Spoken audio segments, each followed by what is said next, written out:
good advice, good teaching to our community here. Buddhist people across the world observe this special event on this particular month, the month that Buddha became enlightened. Even though we find difficult to organize like this event on the same full moon day. The full moon day was 15th, 16th of last month is gone.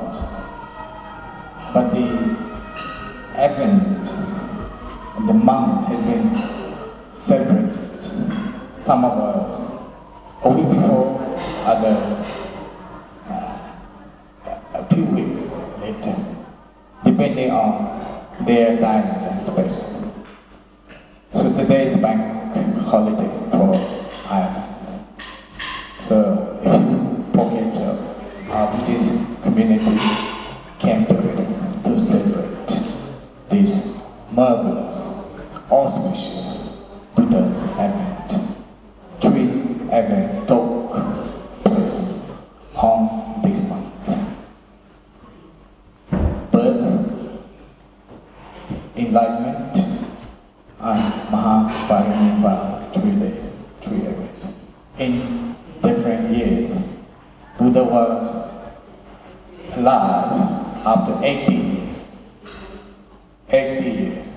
And he became enlightened after 45 years. 36 years. I'm wrong. 36 years. He was alive 45 years as a Buddha. I put it like this. He was a prince. And he married. He has palaces, 3 palaces. He was a very powerful prince in northern India.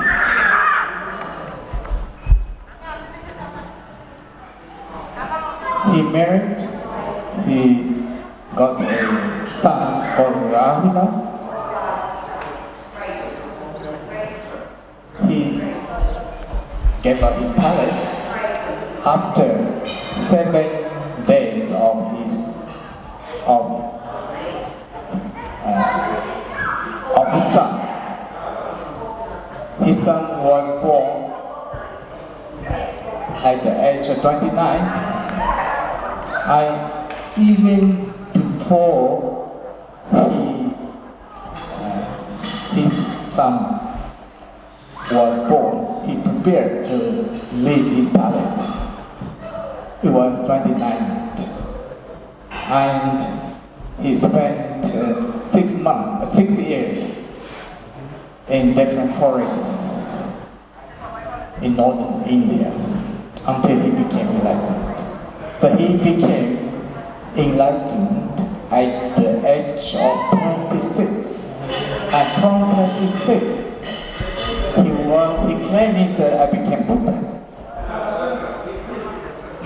But from that day onwards, he lived 45 years being a Buddha. I would say the Buddha because in our history, he was the only the Buddha. Not before him, especially in our human civilization. Although we believe that there are Buddhas before, and we understand that 28 of them, 28 Buddha, and this 28 Buddha, including the present Buddha. Before him, there are 27. Each of those Buddha before him was connected with his previous life. One of his discourses, he mentioned all those names. I met this Buddha, Anambadasa Buddha, Buddha, Piedasiti, and all those Buddha he met in his previous lives. Remember, he calculated. In fact, some people say they are reincarnated. This concept is wrong. This is not the reincarnation. You can be a Buddha. I can be a Buddha. Each of us can be a Buddha. It's not necessarily reincarnated the same Buddha to the next one. It's wrong.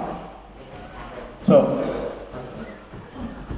he became enlightened under the tree. So we try to understand the most important part. Of course, there are lots of teachings that he delivered to human beings. Because from 36 to 80 years old, 45 years. 45 years. Is it that? 45 years, I think, 45 years of Buddhahood, day and night. He was traveling across India.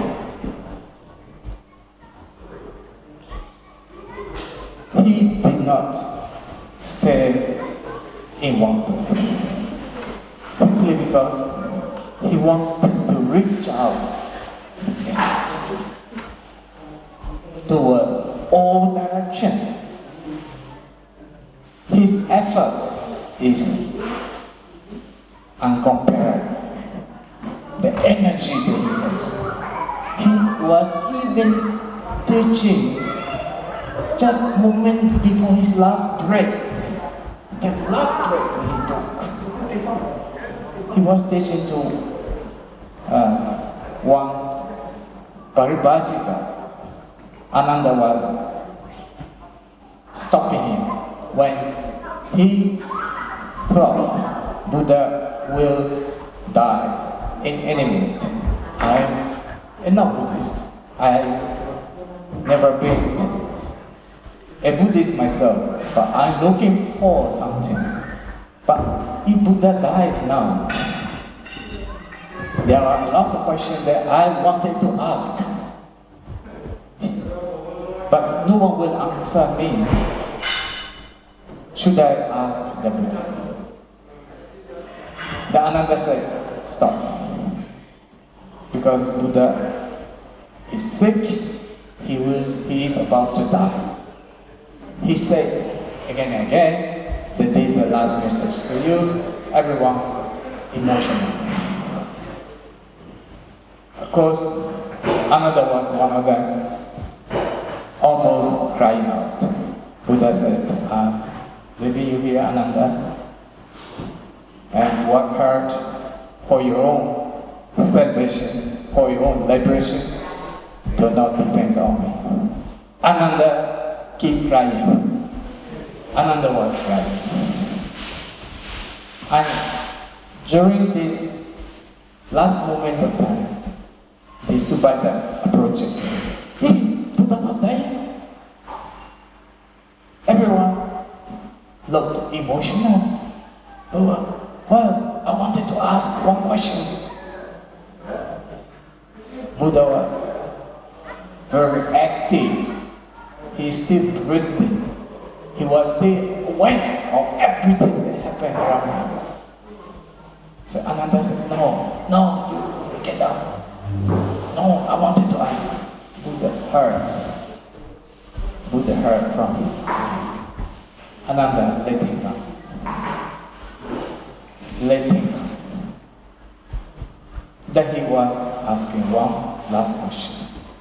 That, there were many teachers contemporary to you. Acharya, Kesakambala, Mahavira, and many more. Can you please tell me whether these people who claim themselves enlightened become enlightened, real enlightened, or they are not enlightened? There is one question I wanted to ask. You got my point? This guy was asking the Buddha, I wanted to know, there are a lot people, not your disciple, but there are different gurus, a lot of other gurus.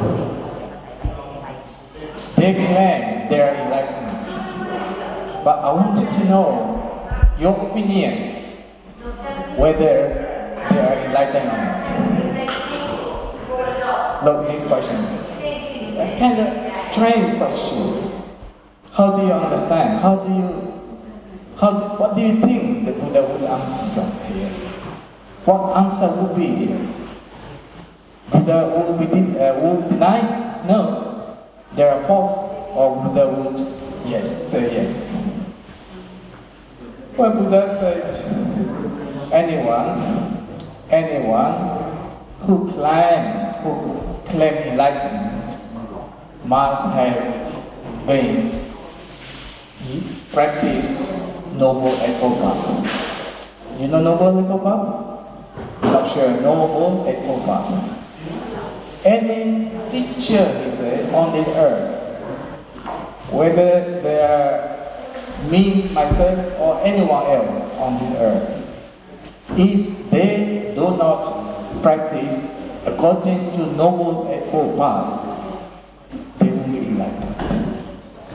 But anyone, either me, not necessarily me, anyone, he said, who practiced Noble Eightfold Path will become enlightened. So what are these Noble Eightfold Paths? Noble Eight, number 8, 1, 2, 3, 4, 5, 6, 8. Samma Ditti, Samma Sankappo, Samma Vajra, Samma Kammanto, Samma Ajivo, Samma Vayamo, Samma Sati, Samma Samma. These are most important part of human beings, in fact. Anyone on this earth, you, me, either we are from same nationality or otherwise. We do speech, we do act, we do commit crime, we do good. So that is the right action, right livelihood, right speech. He said language should be right, action should be right. Your livelihood should be right. Your thinking should be right. Your meditation should be right. Your effort, you make effort for your life, should be right. Otherwise, all effort that you're making will be wrong. It will take you in the wrong direction. So this Noble Eightfold Path is the key to access into the path of enlightenment. That is his last message. Sila, Samadhi, Panya. Sila is precepts, rules, principle. Human beings can be worse than animals. Animal has their own limitation, but human desire is beyond their capability. The desire is so out of control. Desire is the most powerful energy of human beings. We can do everything, but Buddha said, you got to control the desire. You got to control the desire. That's why Buddha used precepts, sila, 5 precepts we do observe today. Panatipada. In fact, all Buddhist ceremonies, not just here, everywhere. If you go to monastery, the Thai ladies, Thai people, or these people, they will do it. But they repeat again and again. They remind you again and again.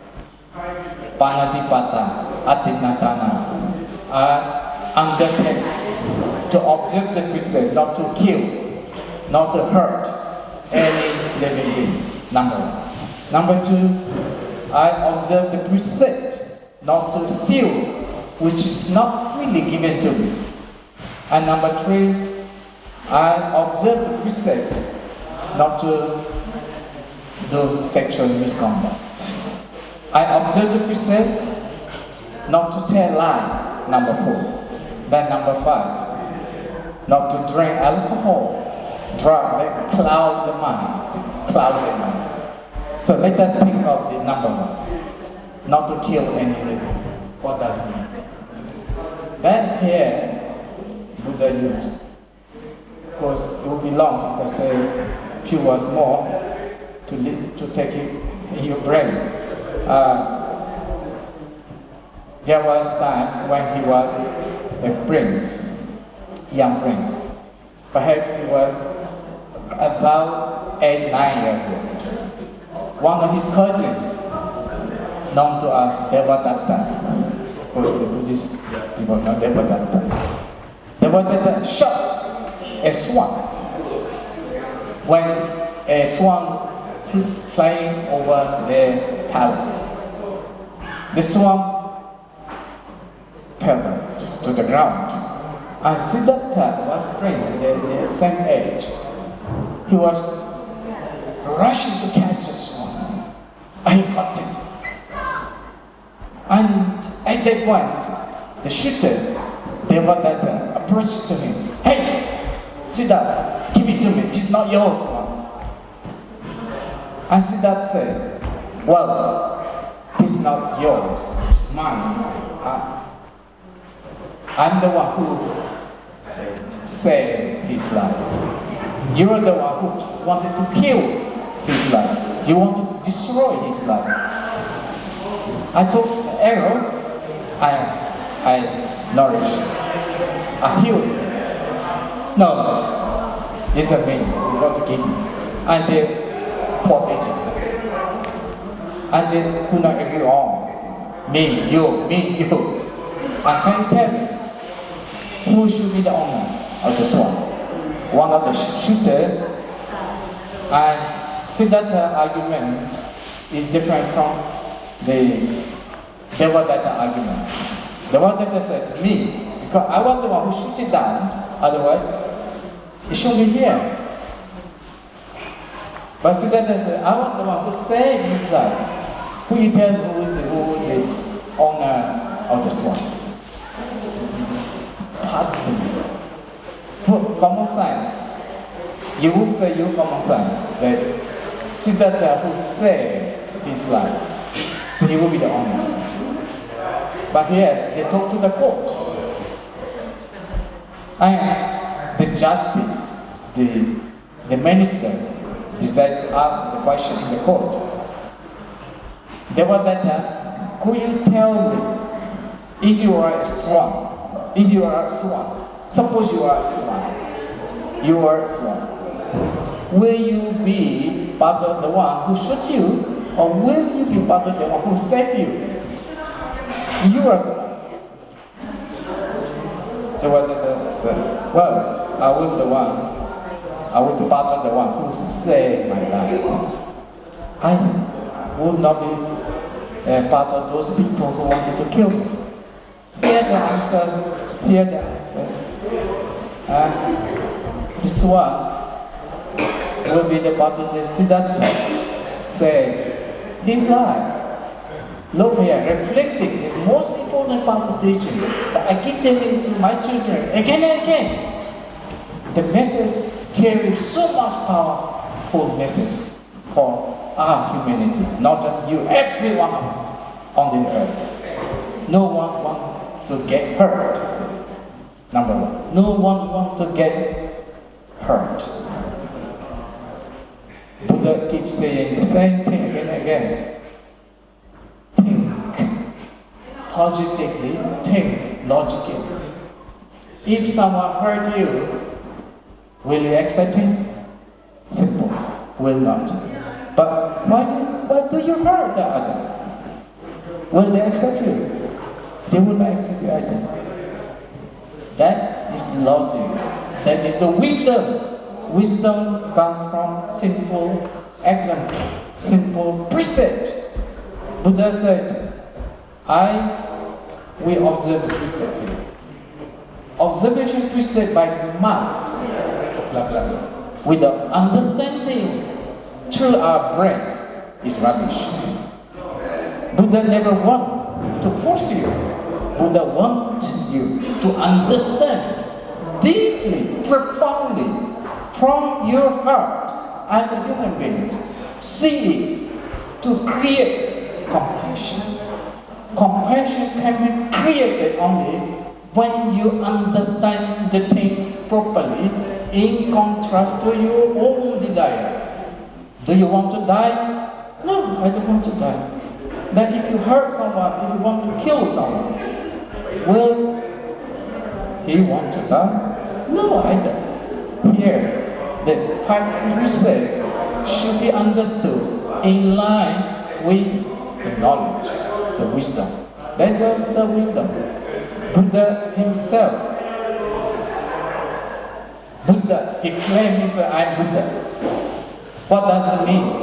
The concept of the Buddha. What does it mean, these words of Buddha? Buddha means Bud. Bud comes from the root of Sanskrit, wisdom.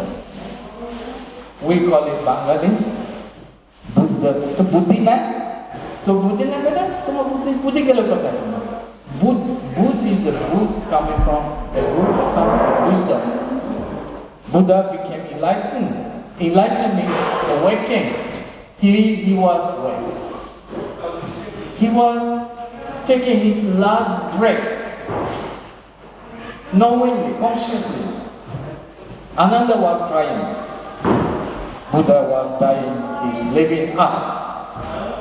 Buddha was telling him, oh, Ananda, I told you many times, don't cry. You and me, not just one life. Every phenomena that compounded phenomena that created will be ceased. You got to accept. Ananda, do not cry, accept the nature. That how much it is powerful samadhi he has. Samadhi means meditation power. Just before his last breath, he gave the answer to Subhadra, and Subhadra became last disciple of him. So I just wanted to ask, I wanted to remind myself or you that how much he was energetic and how much he was mindful of his own mind. Up even moment his last breath, he was awake. So that's why he was enlightened.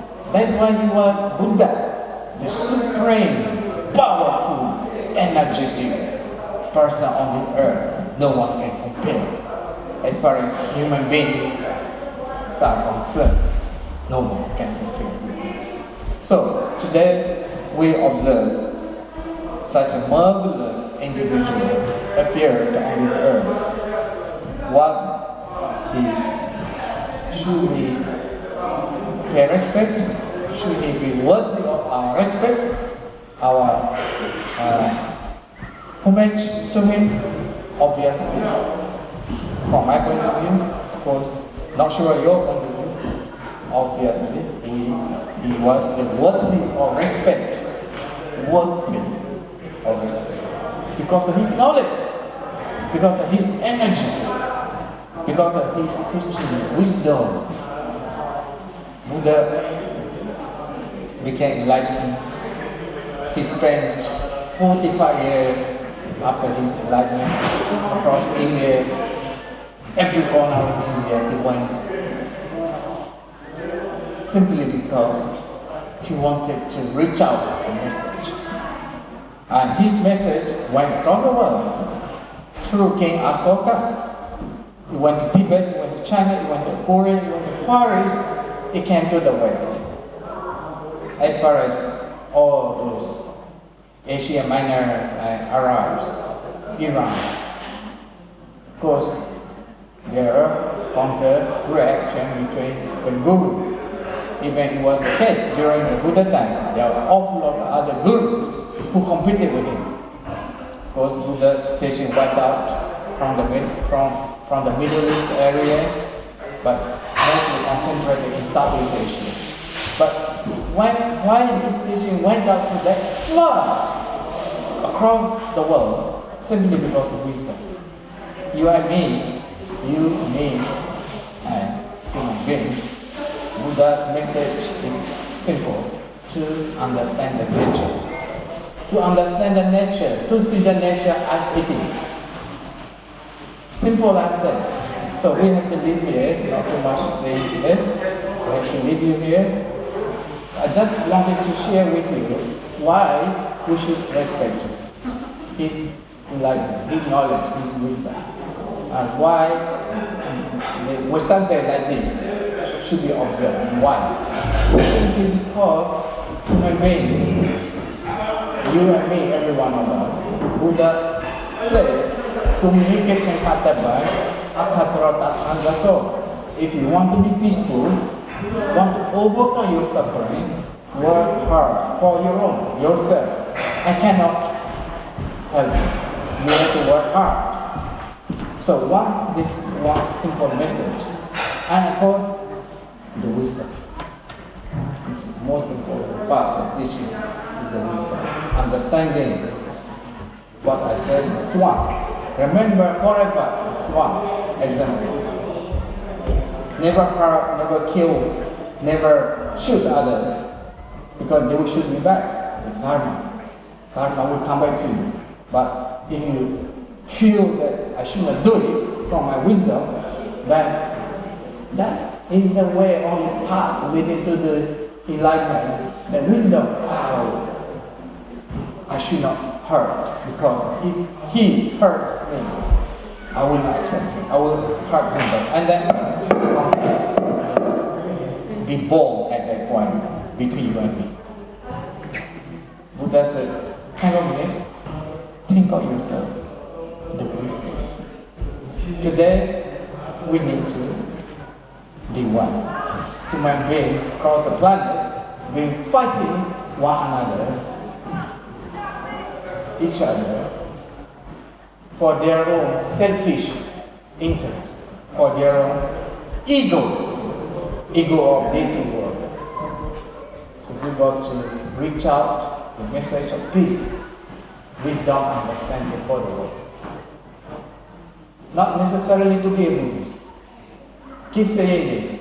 You do not need to be a Buddhist to become a practitioner of the Buddha's knowledge. The knowledge for everyone. Knowledge for everything.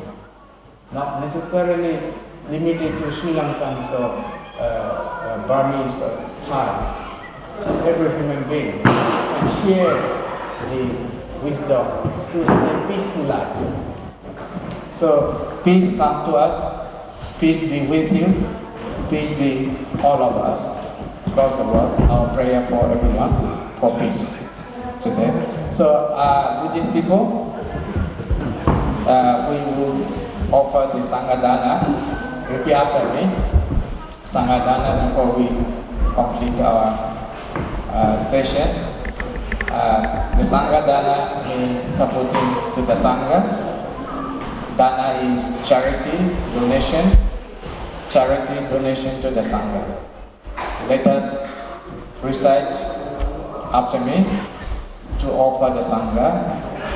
Sangha today, on this earth, Sangha in the past, Sangha in the future.